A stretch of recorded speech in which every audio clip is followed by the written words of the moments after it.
한 절씩 나눠서 읽겠습니다. 예수께서 제자들에게 이르시되 내가 진실로 너희에게 이르노니 부자는 천국에 들어가기가 어려우니라.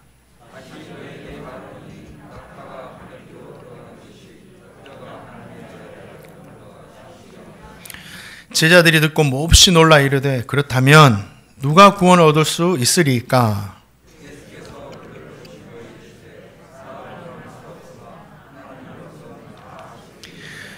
이에 베드로가 대답하여 이르되 보소서 우리가 모든 것을 버리고 주를 따라 싸운데 그런즉 우리가 무엇을 얻으리이까?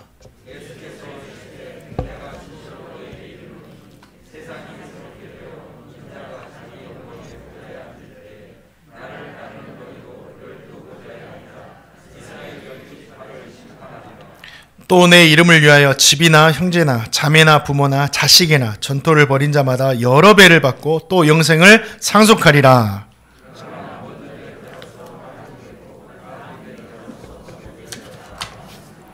아멘. 우리 말씀 듣기 전에 옆에 있는 반가운 얼굴들 보시고 집에서 계속 보고 사셨나요?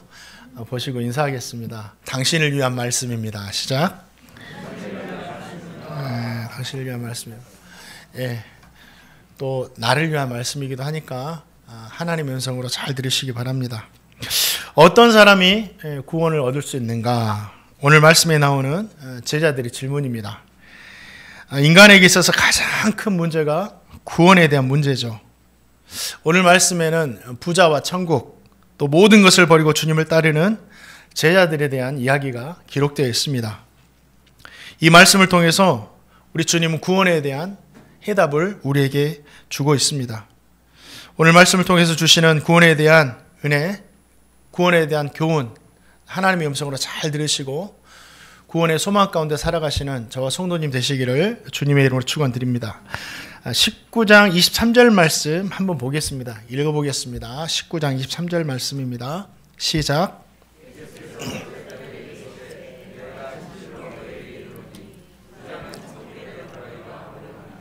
아멘.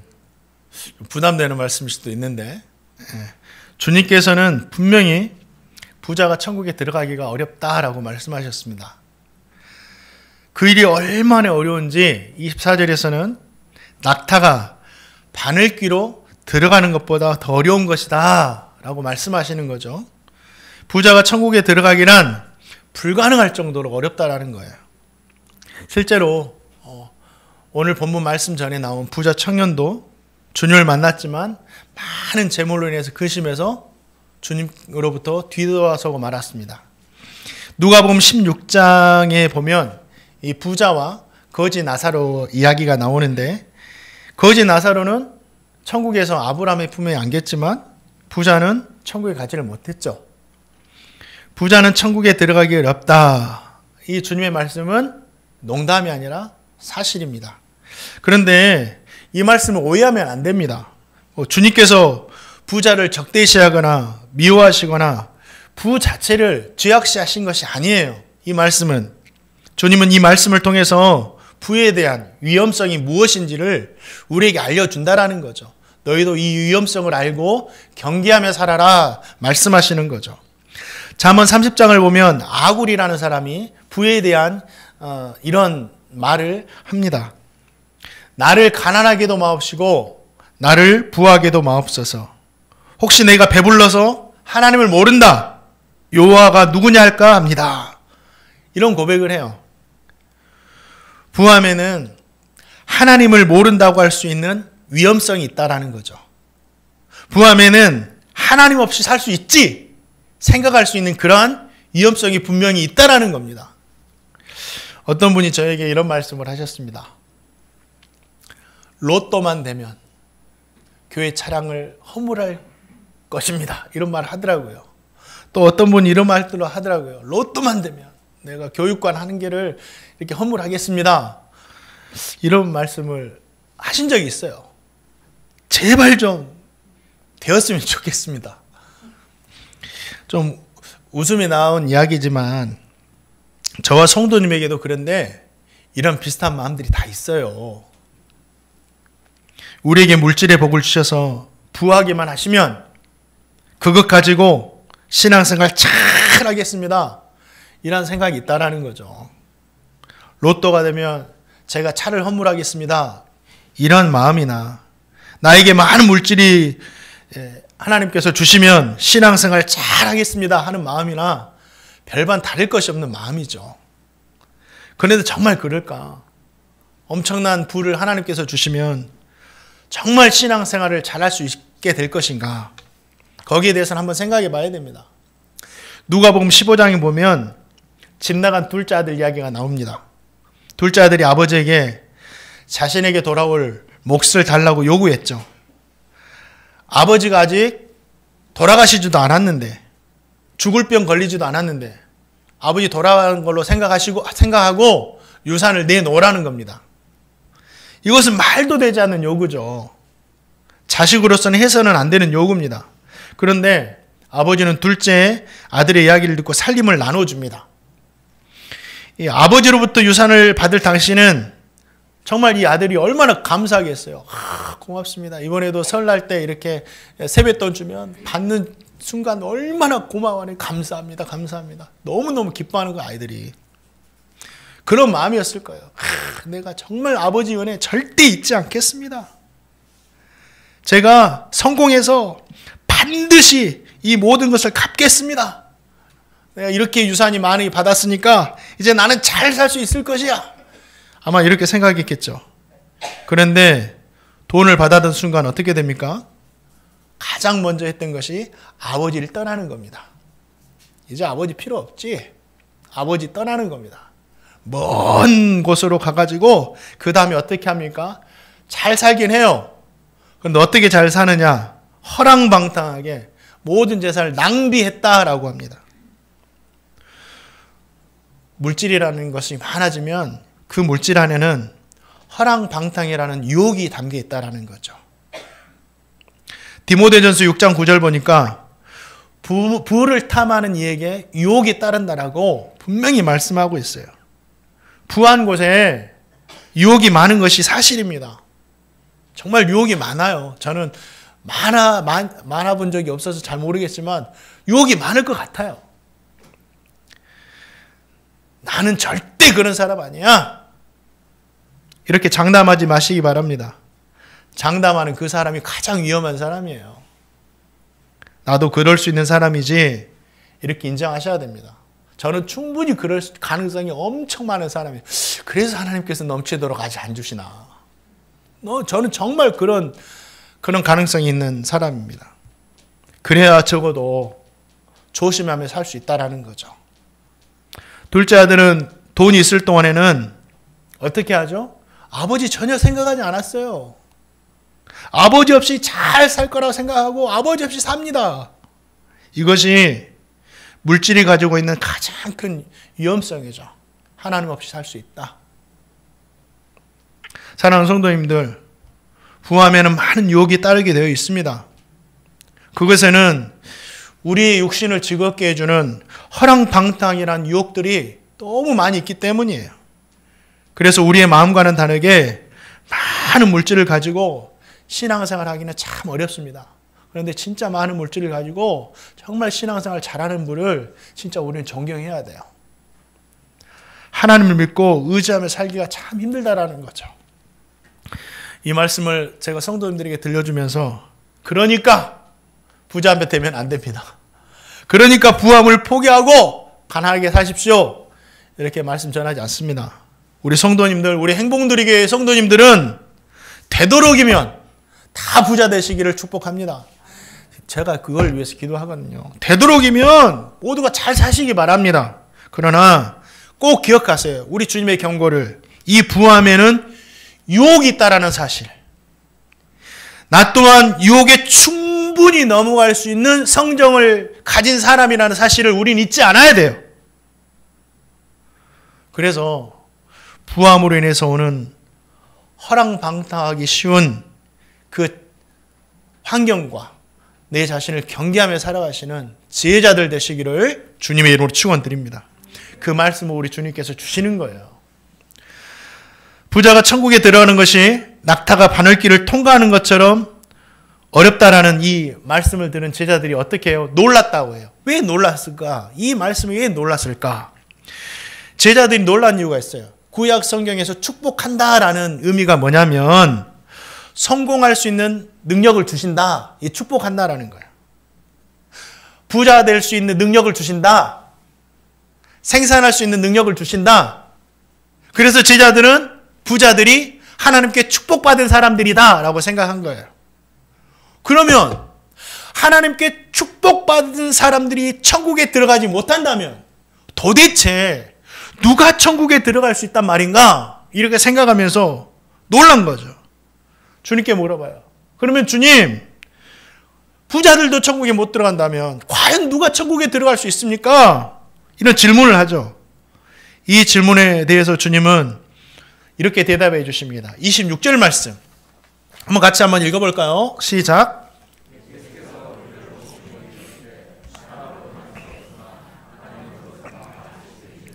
아멘. 너무 이 말씀에 가장 은혜가 됐어요. 하나님은 다 하실 수 있으시대요. 얼마나 감사한지. 하나님은 다 하실 수 있답니다. 이 말씀에는 구원에 대한 두 가지 의미가 담겨 있습니다. 먼저는 주님은 천국에 들어가기 어려운, 정말 어려운 부자도 천국에 들어가게 하실 수 있는 분이다라는 의미가 있어요. 주님은 부자가 천국에 들어가는 것이 불가능할 정도로 어려운 것이라고 말씀하셨지만 그러나 그 어려운 일을 우리 주님은 하실 수 있는 분이십니다. 하나님은 불가능한 일도 가능하게 하시는 분이시고 하나님은 누구든지 구원하셔서 천국에 들어가게 하실 수 있는 분이시다라는 사실이죠. 오늘 말씀에는 부자가 천국에 들어가는 것이 가장 어렵다고 말씀하셨지만 우리 성도님 한번 생각해 보세요. 이 세상에서 가장 천국에 들어가기 어려운 사람이 누구일까요? 누가 이 세상에서 가장 천국에 들어가기 어려울까요? 세리, 바리새인 이런 사람들인가요? 극악무도한 죄인들인가요? 아니에요. 이 세상에서 가장 천국에 들어가기 어려운 사람은 바로 나요, 나. 내가 가장 천국에 들어가기 어려운 사람입니다. 왜요? 우리는 우리 스스로를 알잖아요. 그렇지 않나요? 나는 부자보다 더한 죄인이거든. 그렇기 때문에 내가 천국에 들어가기 가장 어려운 사람이에요. 지금까지 저와 성도님은 말씀을 통해서 주님을 만나 수많은 사람들을 봤고 그 수많은 사람들 안에 죄인들도 봤습니다. 어떤 죄인들이 있었죠? 유대인의 왕으로 예수님 탄생하셨다라는 소식을 듣고 예수님을 죽이려 했던 헤롯, 자기 자리를 지키기 위해서 나의 유익이라면 주님 죽어도 돼. 얼마나 큰 죄인이에요.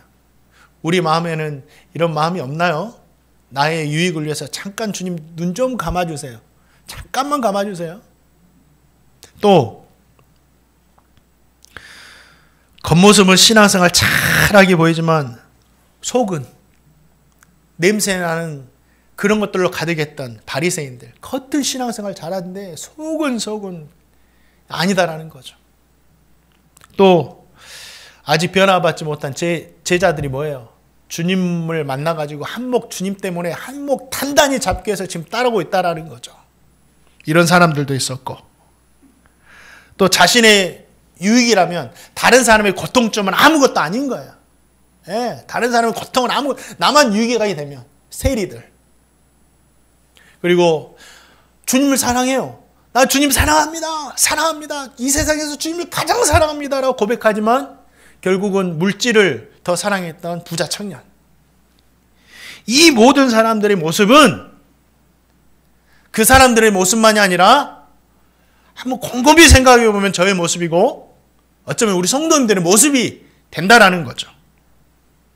그래서 다른 사람이 부자가 천국에 가장 들어가기 힘든 것이 아니라 내 자신이 천국에 들어가기가 가장 힘든 사람이에요. 진짜로 낙타가 바늘길 통과할 정도로 천국에 들어가기 힘든 사람은 바로 내 자신입니다. 그런데 오늘 말씀 보니까 하나님은 다 하실 수 있느니라.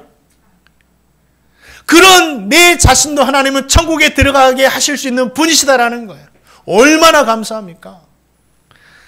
찬송가 305장. 나 같은 죄인 살리신 주 은혜 놀라워 잃었던 생명 찾았고 광명을 얻었네. 이 아름다운 찬송을 지은 사람이 존 뉴턴 목사님이에요. 존 뉴턴 목사님이 원래는 노예 장사였잖아요. 사람 잡아다 팔았던. 그분이 회심하고 목사가 되었는데 그분이 하시는 말씀이 제가 천국에 가면 저는 세 가지가 놀랄 것 같습니다. 먼저는 천국에서 반드시 만날 것으로 생각하는 사람이 천국에 없다는 사실입니다. 또 하나는 이 사람은 천국에서 절대 만나지 못할 것이라는 사람이 천국에 있었다는 사실입니다.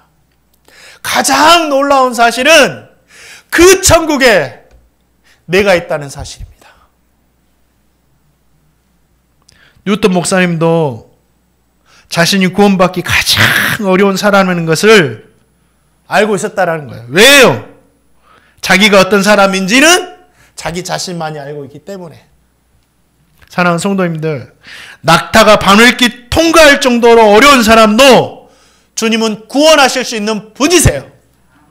이 말씀을 통해서 가장 천국에 들어가기 어려운 나까지도 천국 가게 하시는 그 하나님께 감사하며 살아가시기를 주님의 이름으로 축원드립니다.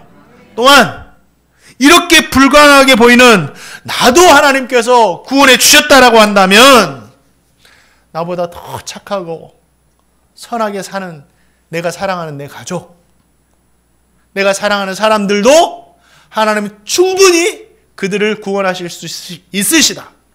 사랑하는 성도님들, 이 구원에 대한 소망으로 살아가는 저 성도님 되시기를 주님의 이름으로 축원드립니다. 부자가 천국에 들어가는 것을 사람은 할 수 없지만 하나님은 다 하실 수 있다. 이 말씀에는 또 한 가지 의미가 있는데요. 구원이 전적으로 하나님께만 달려있다라는 거예요. 이 구원은 단 0.1%도 사람의 노력도 사람이 어떤 것도 영향을 끼칠 수가 없다라는 거예요. 사람의 철학, 윤리, 도덕, 엄청나게 발달한 과학으로도 이 구원은 해결할 수가 없다라는 거예요. 오직 하나님만이 이 구원의 문제를 우리에게 은혜로 해결해 주시는 거예요. 에베소서 2장 8절 9절 말씀, 저와 성도님이 너무너무 잘 아는 말씀이에요. 한번 읽어보겠습니다. 시작.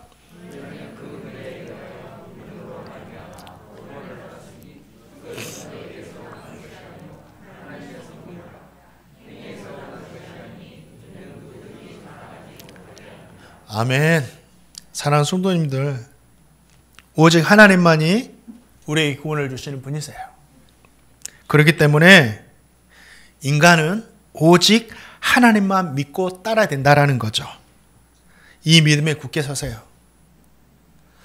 점점 시간이 갈수록 이 믿음은 흔들 겁니다. 혹시 다른 곳에도 구원 있나? 교회 말고 다른 종교에도 있나? 이 믿음을 계속 흔들 겁니다. 그러나 하나님께만 구원이 있다. 이 믿음에 흔들림 없이 서시기를 주님의 이름으로 축원드립니다.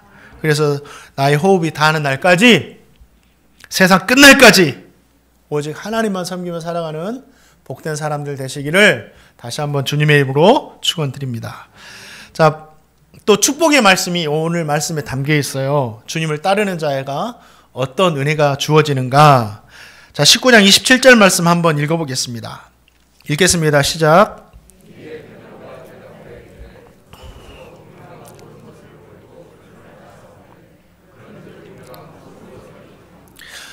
주님으로부터 하나님은 불가능한 일까지 다 하실 수 있다. 이 대답을 들은 베드로가, 그렇다면 우리는 모든 것을 버리고 주님을 따랐는데 우리가 무엇을 얻을 수 있겠습니까? 라고 질문하는 거죠.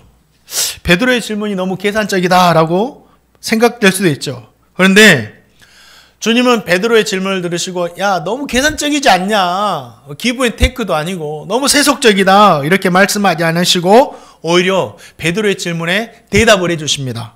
이게 무슨 의미냐면 주님은 베드로의 질문을 마땅하게 여기셨다라는 거죠. 물론 저와 성도님이 하나님의 은혜에 감사해서 무조건 순종하고 따라야 되는 건 맞지만 또한 우리에게 한편으로는 기대하는 마음이 있어야 됩니다. 하나님께서 나에게 어떤 은혜를 베풀어 주실 것인가, 이 기대하는 마음이 있어야 돼요. 우리 신앙인들에게 계산적인 마음이 아니라 하나님께서 나의 가정에, 나의 삶에 어떤 은혜를 베풀어 주실 것인가, 이 기대하는 마음으로 살아가시기 바랍니다. 있어야 돼요. 이건 세속적인 것이 아니에요. 우리가 마땅히 받을 것을 요구하는 거예요. 주님께서도 일하는 일꾼이 삭슬 받는 것이 마땅하다라고 말씀하셨어요. 주님은 베드로의 질문을 들으시고 무엇을 받는지 응답해 주셔요. 주님을 따르기 위해서 모든 것을 버린 자들이 하나님으로부터 어떤 것을 얻게 될 것인지에 대해서 분명히 들려주는 거예요. 그렇기 때문에 이 응답을 듣고 우리는 더 하나님을 따를 수 있다는 거죠. 모든 것을 내려놓고. 자, 29절 말씀. 어떤 것을 얻을 수 있나요? 하나님 나에게도 주십시오. 그 마음으로 읽겠습니다. 시작. 또 내 이름을 위하여 집이나 형제나 자매나 부모나 자식이나 전토를 벌인 자마다 여러 배를 받고 영생을 상속하리라.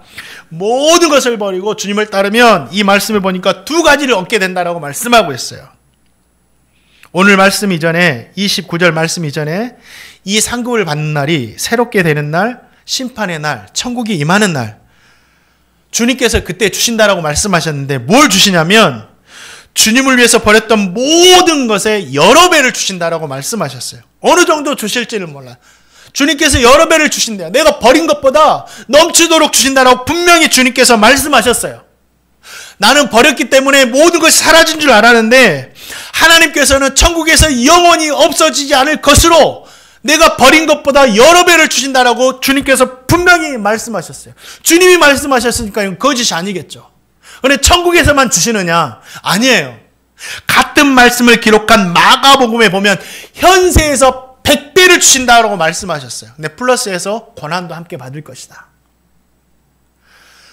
우리 주님은요, 저 천국에서만 잘했다고 칭찬하시는 분이 아니세요. 분명히 말씀하세요. 현세에서도 믿음을 가지고 그 고난 중에 이기며 살 수 있도록 우리에게 100배나 되도는 은혜를 베풀어 주신다는 것입니다. 사랑하는 성도님들, 이게 주님의 말씀이니 확실한 줄 믿습니다. 저 성도님이 이 말씀을 통해서 무엇을 알 수 있습니까? 주님을 위해서 버리는 것은 버리는 것이 아니다라는 거예요. 버리는 것은 영원한 상급을 얻기 위해서, 고난 중에 이겨낼 그 능력을 얻기 위해서 심는 거예요. 심는 겁니다. 그러면 우리가 이 심는다라는 마음을 정말 믿음을 갖는다면 우리는 주님을 위해서 아낌없이 버릴 수가 있는 거예요. 심는 거니까. 우리 사랑하는 성도님들, 지난주에 하나님을 위해서 무엇을 버리셨습니까? 오늘은 무엇을 버리고 계십니까? 오늘은 나의 시간을 버리고 있죠. 심는 겁니다. 나의 시간을 들여서 하나님께 예배하니까 이것도 시간을 버리는 겁니다. 다음 주에는 우리 하나님을 위해서 뭘 버리실래요? 세리장 삭개오는 주님을 만나서 자신의 자산을 다 팔아가지고 가난한 자들에 다 나눠줌으로 버렸습니다. 빌립 집사는 자신의 시간을 들여서 에티오피아 내시에게 복음을 전하면서 시간을 버립니다. 주님을 위해 사용하는 거죠. 향유옥합 부은 마리아는 주님께 나가서 향유옥합을 다 부어드립니다. 다 버립니다. 저 성도님은 삭개오가 되고 빌립이 되고 향유옥합 부은 마리아가 돼야 됩니다. 다 버리는 거예요. 주님을 위해 버리는 것은요, 절대 버리는 것이 아니라 심는 것이 될 것입니다. 그리고 우리 주님의 약속대로 버리는 것보다 여러 배를 받게 될 거예요. 현세에서 고난 중에 있을 때 이길 수 있도록 하나님께서 은혜 베풀어 주실 것입니다. 사랑하는 성도님들, 기도를 심으세요. 기도도 심는 거예요. 나의 시간을 버리면서. 사랑하는 성도님들, 사랑을 심으세요. 사랑을 심으세요. 사랑하기 위해서 버릴 것들이 많잖아요. 사랑하는 성도님들, 물질을 심으시고 시간을 심으시고 우리 주님께 심으면 절대 썩지 않습니다. 우리 주님께 심으면 절대 도둑맞지 않습니다. 여러 배를 주실 것이고 은혜를 베풀어 주실 것이에요. 사랑하는 성도님들 모두가 버려서 주님으로부터 많은 것을 얻어내는 오늘 말씀의 주인공 되시기를 주님의 이름으로 축원드립니다. 또 주님을 위해서 버리는 자 또 한 가지를 얻는데 가장 중요한 겁니다. 영생을 너희가 상속받을 것이다 라고 말씀하고 있어요. 모든 것을 버리고 주님을 따르는 자 영생을 얻게 될 것이다. 버린다라는 것은요, 씹는다라는 의미도 있지만 내 것을 지불한다라는 의미도 있습니다. 영생보다 귀한 것은 없죠. 영생보다 값진 것이 없습니다. 마태복음 16장을 보니까 이런 말씀이 있어요. 사람이 만일 천하를 얻고도 제 목숨을 잃으면 무엇이 유익하겠느냐? 사람이 무엇과 제 목숨을 바꾸겠느냐? 이 말씀이 있어요. 그러니까 천하보다 귀한 것이 자신의 목숨이라는 거예요. 천하보다 귀한 것이 자신의 목숨일진데 이 목숨이 영원한 생명이라면 그 가치는 과히 말할 필요가 없는 겁니다. 이러한 영생을 얻을 수만 있다면 내가 가진 모든 것을 지불할 수 있다라는 거죠. 영생을 얻기 위해서 모든 재산을 팔아가지고 부하가 숨겨진 밭을 샀던 일꾼이 돼야 되고, 영생을 얻기 위해서 모든 재산을 팔아서 가장 값진 진주를 샀던 이 진주 장사의 마음이 우리에게 있어야 된다라는 거예요. 사랑하는 성도님들, 내가 가진 어떤 것보다 영생을 귀하게 여기시기를 주님의 이름으로 축원드립니다. 그 영생을 얻기 위해서라면 내게 있는 어떤 것도 지불할 수 있는 저와 성도님의 믿음 되시기를 다시 한번 주님의 이름으로 축원드립니다. 이 바늘귀에 대한 재미있는 이야기가 있습니다. 예루살렘 성에는 주로 밤에만 사용하던 문이 있었는데, 작은 문이 있었는데 이 문이 바늘귀 문이다라고 불려졌었어요.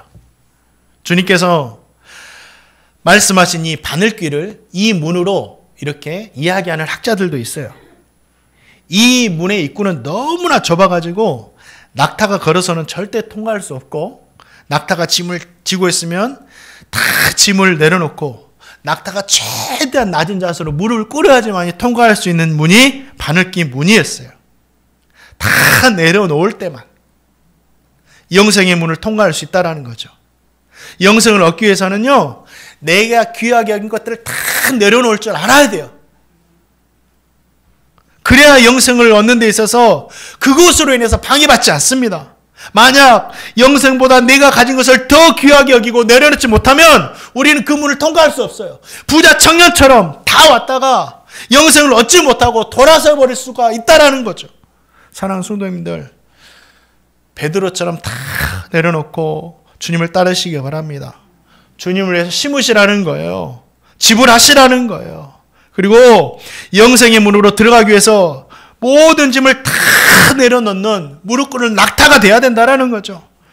우리 주님께서 성도님 모두에게 버린 것의 여러 배를 오늘 말씀처럼 천국에서도 주시고 가장 귀한 영생까지 베풀어 주시기를 주님의 이름으로 축원드립니다. 마지막으로 우리 30절 말씀 한번 읽어보겠습니다. 30절 말씀 시작.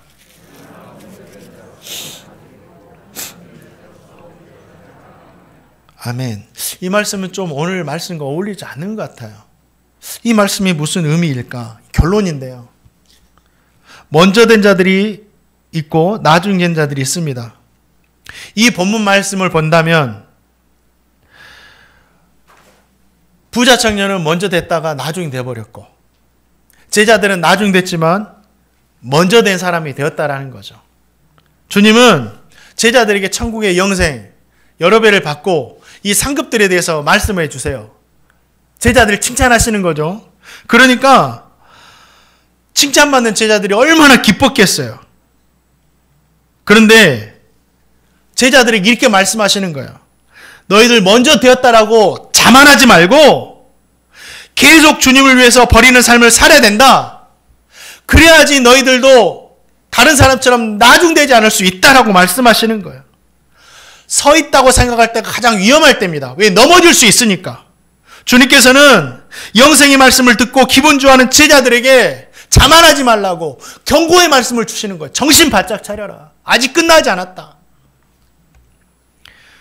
주님께서 이 말씀을 하신 이유는 제자들을 보호하기 위함이었죠.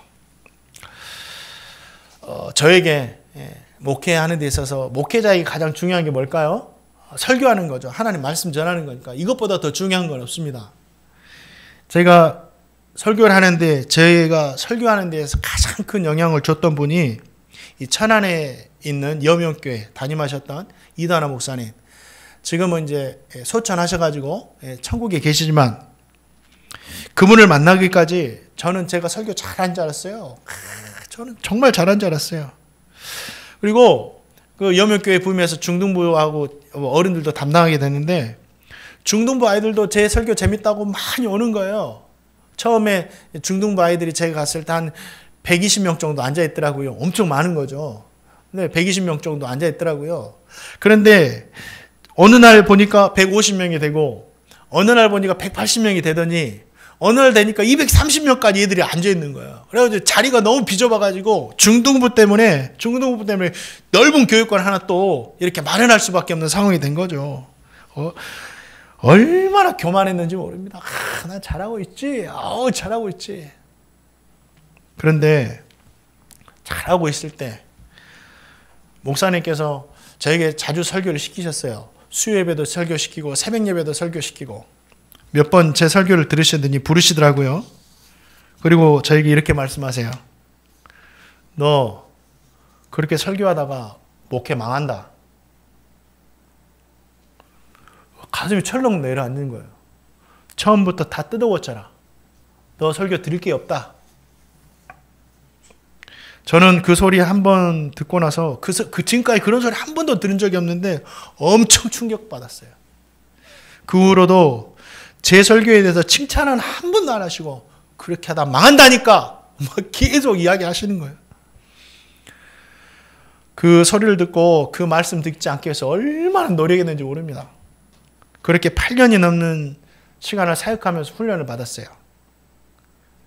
다른 건 달라진 거 없는데 이 하나님의 말씀인 성경을 대하는 저의 마음과 자세가 달라지더라고요. 가볍게 볼 게 아니구나. 제가 부목사로 마지막 사역하던 해에 목사님께서 제가 없는 자리에서 부목사들 다 불러가지고 회의하실 때 제가 없는 자리였습니다. 부목사들에게 이렇게 말씀하셨대요. 박철 목사는 정말 뼈를 깎는 노력으로 설교를 발전시켰다. 하시면서 제 설교를 칭찬하시고 니들이 본받아야 된다. 부목사들이 이렇게 이야기하셨대요. 그런데 저는 아직까지도 제가 설교를 잘한다 이런 생각을 하지 못해요. 최선을 다하지만 늘 부족함을 느껴요. 갈급해요. 부족해요. 그래서 제가 전한 설교를 제가 또 들어요. 유튜브를 통해서 홈페이지를 통해서 들어요. 그리고 이 부분은 좀 부족했구나. 이 부분은 좀 모자랐구나. 이렇게 고쳐야 되겠다. 그런 생각을 갖는 거죠. 제 말이 얼마나 어눌하고 사투리도 많고 그러잖아요. 생긴 거는 어떻게 고칠 수 없지만 나머지는 고칠 수 있을 것 같아요. 하나님의 말씀이 하나님의 말씀으로 성도들에게 전해지면 되는 거예요. 인간의 말도 없고 세상의 철학도 없고 뭐 정치적인 이야기도 없고 그냥 하나님의 말씀만 전하면 되는 거예요. 그럼 성공한 겁니다. 그 말이 딱딱하든지 성도님들이 지루해서 그냥 눈을 감고 있는지 상관없이 그냥 저는 그 말씀 그대로만 증거하는 것이 가장 잘 전하는 겁니다. 이렇게 설교하다가는 목회 망한다. 성도들도 같이 망한다. 너만 망하는 게 아니라. 주님께서 목사님을 통해 주신 그 엄중한 가르침을 저는 아직도 잊지 않습니다. 먼저 된 자가 나중되고 나중된 자가 먼저 된다는 이 경고의 말씀은 설교뿐 아니라 신앙생활하는 모든 부분에 정육이 되는 귀한 말씀이에요. 부드러운 말보다 때로는 딱딱한 말씀이 우리에게 충격을 주고 우리를 변화시키는 겁니다. 사랑하는 성도님들, 예수를 믿는 저와 성도님도 제자들과 같이 하나님을 이 세상 무엇보다 귀하게 여기고 이 세상 누구보다 사랑하고 있기 때문에 우리 성도님들도 이미 영생은 보장받았을 거예요. 천국의 영광과 상급도 다 보장받았습니다. 하나님 주신다고 약속하셨으니까. 그래도 지금까지 신앙생활하며 주님께 심고 버린 것들이 있었으니까, 주님을 믿으니까 우리 영생을 보장받았고 여러 배 받을 것을 보장받았어요. 그러나 여기에서 기뻐하고 안주하면 안 됩니다. 성도님들에게 가끔씩 구원받았다고 안주하는 모습들이 보일 때가 있어요. 저에게도 있는데요. 사랑하는 성도님, 아직 끝난 게 아니에요. 주님께 칭찬받았다고 제자들이 끝나지 않은 것처럼 아직 하나님 앞에 선 게 아닙니다.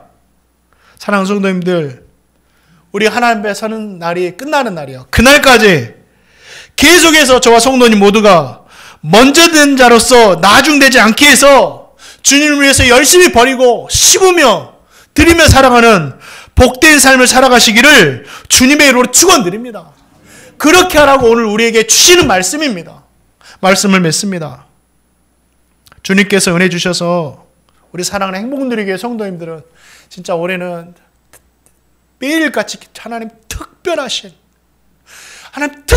은혜를 좀 베풀어 주셔야 된다고 우리 성도님을 위해서 기도하고 있는데, 우리 주님께서 진짜 저 부족한 종의 기도를 들으시고 우리 성도님에게 은혜 주셔서 모두가 이 땅에서도 넉넉하게 부함을 누리며 살아가시기를 축복합니다. 그러나 이 부함에는 위험성이 있다는 것을 늘 생각하시고 이 부함에 대한 경계를 하면서 또 살아가시기 바랍니다. 그게 지혜자예요. 경계한다는 건 뭔지 아세요? 내가 하나님께서 복 주셨을 때 버리는 겁니다. 주님을 위해서 버리고 성도를 위해서 버리는 것이 이 부함에 대해서 나를 지켜가는 거예요. 오직 하나님만 영생을 주시는 분이십니다. 누구라도 천국에 들어가게 하실 수 있는 분이세요. 그렇기 때문에 저와 성도님 하나님만 끝까지 섬기시기를 주님의 이름으로 축원드립니다. 주님을 위해서 버리는 것은 버리는 것이 아니다.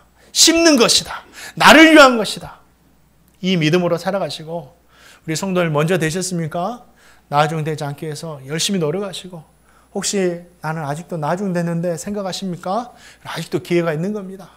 열심히 주님께 신앙생활하며 살아서 먼저 돼서 살아가시는 저와 성도님 되시기를 주님의 이름으로 축원드립니다. 우리 이 시간에 함께 찬